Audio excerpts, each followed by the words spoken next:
前谁也救不了你们。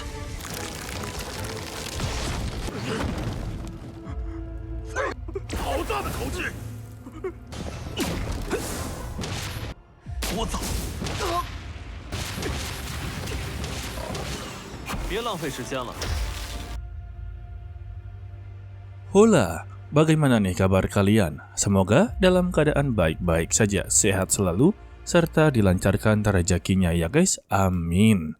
Pada kesempatan kali ini, kita akan melanjutkan tongwa dari Alchemy Supreme atau yang kalian kenal sebagai Lord Supetian. Sebelum itu, kita review dulu untuk lapar sebelumnya. Keluarga Changyan telah berbuat semena-mena dengan keluarga Muranxi, di mana ya Muranxi inginlah dinikahkan secara paksa. Bahkan dia juga langsunglah diculik dan disekap di dalam kediaman Changyan. Supetian yang mengetahuinya langsunglah mengacak-acak kediaman keluarga Changyan. Bahkan untuk penjaga dari tuan muda pertama yang dikatakan cukuplah begitu hebat, sama sekali tidaklah berdaya di hadapannya Petian.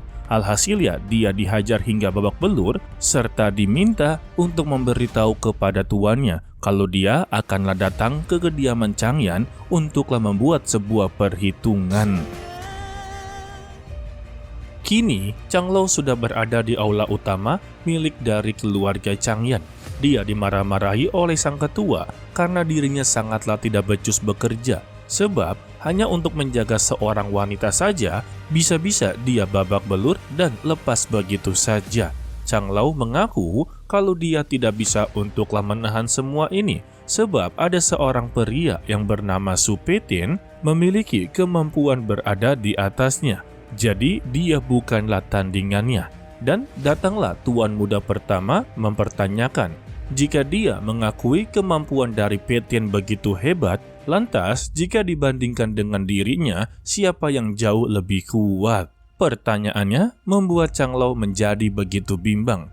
Dia takut untuklah mengakui sebetulnya yang paling kuat adalah Supetian, bukanlah dirinya. Alasannya karena dia belum sama sekali latih tanding dengan tuan muda pertama. Sehingga dia mencoba mengalihkan pembicaraan dengan memberitahu kalau Petian telah menyampaikan sebuah pesan kepada tuannya. Kalau esok hari, dia akanlah datang ke kediaman Changyan untuk meminta sebuah keadilan bagi keluargamu. Mendengar itu, ketua Changyan cukuplah dibuat begitu murka karena bocah seperti dia begitu sangatlah berani untuklah membuat keributan di keluarganya. Begitu juga dengan tuan muda langsunglah tertawa terbahak-bahak dengan menganggap kalau Petian adalah orang yang begitu bodoh dan tidak tahu diri sama sekali. Jadi untuk esok hari, dia sendirilah yang akan menyambut kedatangan dari Petian. Waduh, sombong juga nih dia ya. Sedangkan di dalam kereta kuda, Petian yang sedang berkultivasi, di sampingnya ada Muranxi yang sedanglah malu-malu kucing. Membuat Nona Me'er mempunyai sebuah ide, yaitu mengulik semua informasi serta menggodanya. Pertanyaan pertama, bagaimana dengan malam pertamanya? Apakah Petian benar-benar menindasnya? Muranxi yang masih malu-malu kucing hanya menjawab, kalau semalam mereka tidur secara terpisah. Mendengar itu ya, membuat Nona Me'er langsung menghela napas. Tetapi, dia masih mencoba untuklah mengejeknya. Apakah untuk tuan muda Supetian memang memiliki penyakit yang tersembunyi? Mendengar itu, Petian langsunglah menatap dengan begitu tajam, membuat mereka berdua langsunglah ketar-ketir. Sesingkatnya, mereka pun tiba di kediaman Changyan. Namun, baru saja mereka turun, mereka dihadapi oleh formasi Qingyan, di mana formasi ini dikatakan sangatlah sulit untuk dihancurkan.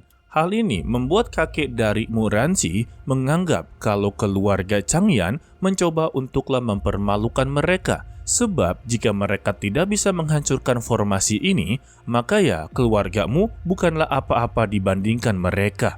Dan ketika kakekmu mencoba untuklah menghancurkannya, Petian meminta kepada dia tidak perlu untuklah membuang energinya. Karena dia bisa untuklah menghancurkannya tanpa harus mengeluarkan kekuatan penuh. Pada awalnya, dia tidaklah percaya dengan kemampuan Petian, Sebab untuk formasi Qingyan, ini adalah formasi yang telah dibentuk oleh seseorang yang berada di ranah Raja Perang tingkat 2. Namun, peringatannya sama sekali tidaklah didengarkan. Kakinya teruslah melangkah secara perlahan-lahan yang sebetulnya Pei Tian telah memeriksa formasi tersebut di dalam kesadarannya. Dan dengan begitu mudah, dia bisalah menemukan titik-titik terlemah dari formasi Qingyan. Tanpa basa-basi, dia merapalkan sebuah mantra dan langsunglah menyerang formasi tersebut.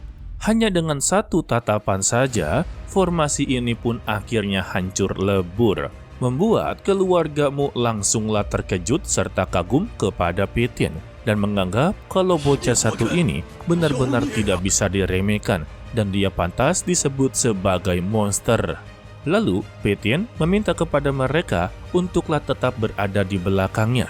Setibanya di dalam, Pei Tian juga telah disambut oleh tuan muda pertama, sembari menyombongkan sikapnya dengan berkata, jika dia inginlah menjatuhkan keluarga Changyan, maka itu adalah mimpi yang terlalu jauh, karena semuanya belumlah berakhir.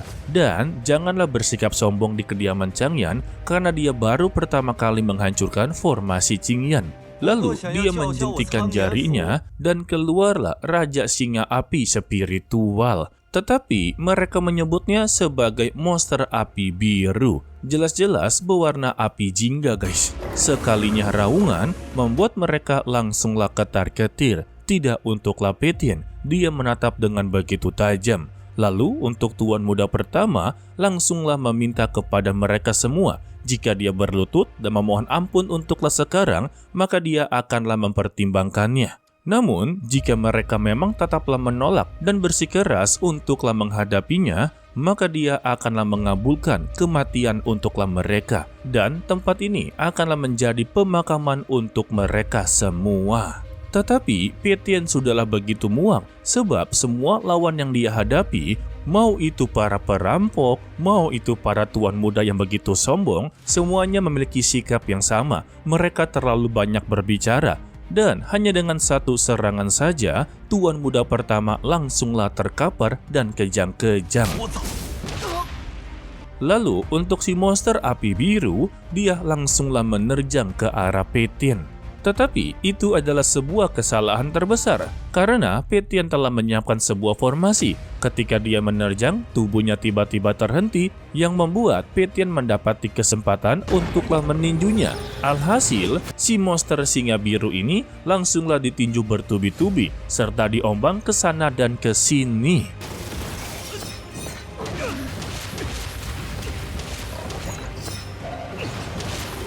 Setelah mendapati pukulan bertubi-tubi, monster singa biru tiba-tiba menghilang dari sana. Intinya, dia lenyap dari dunia ini guys. Ya, ecek-eceklah lawannya.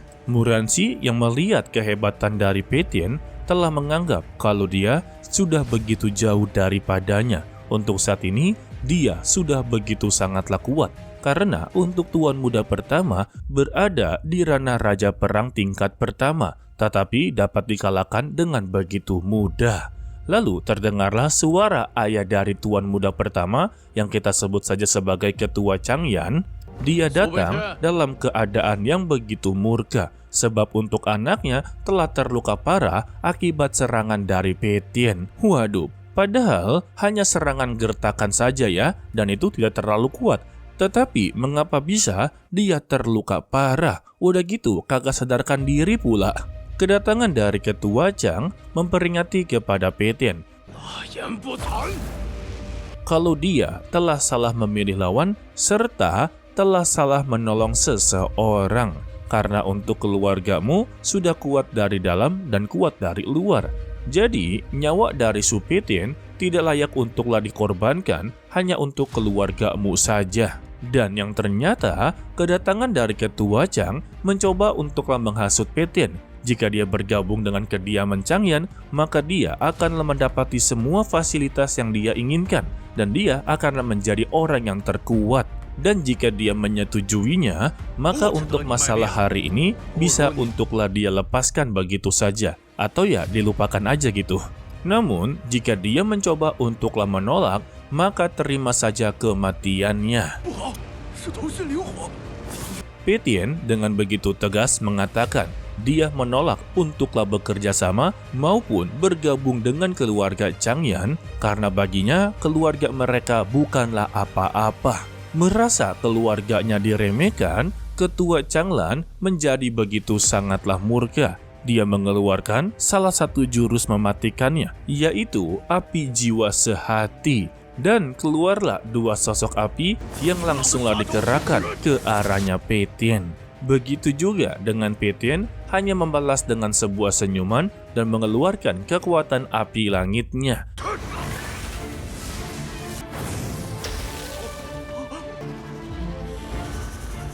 Sembari berkata, jika dia ingin bermain api, maka dia akanlah meladeninya. Tetapi, jika bermain api ditambah dengan api, itu hanya akan menjadi sebuah masalah. Maka dia akanlah mengeluarkan kekuatan api esnya saja. Dan seketika, kedua ular tersebut langsunglah sujud di hadapannya Pétienne, yang membuat Pétienne mendapati sebuah peluang untuklah membekukan seluruh tubuh ular tersebut. Ketua Changlan dibuat kebingungan mengapa bisa untuk api sejatinya tiba-tiba dibekukan begitu saja. Pétienne hanya menjawab, janganlah membuang waktunya, karena dia masih memiliki beberapa kegiatan yang haruslah diselesaikan. Dan jika dia masih inginlah bertarung dengannya, maka gunakanlah semua trik yang dia punya, maka dia akanlah meladeninya. Dan secara tiba-tiba, Tuan Muda pertama langsunglah bangkit kembali.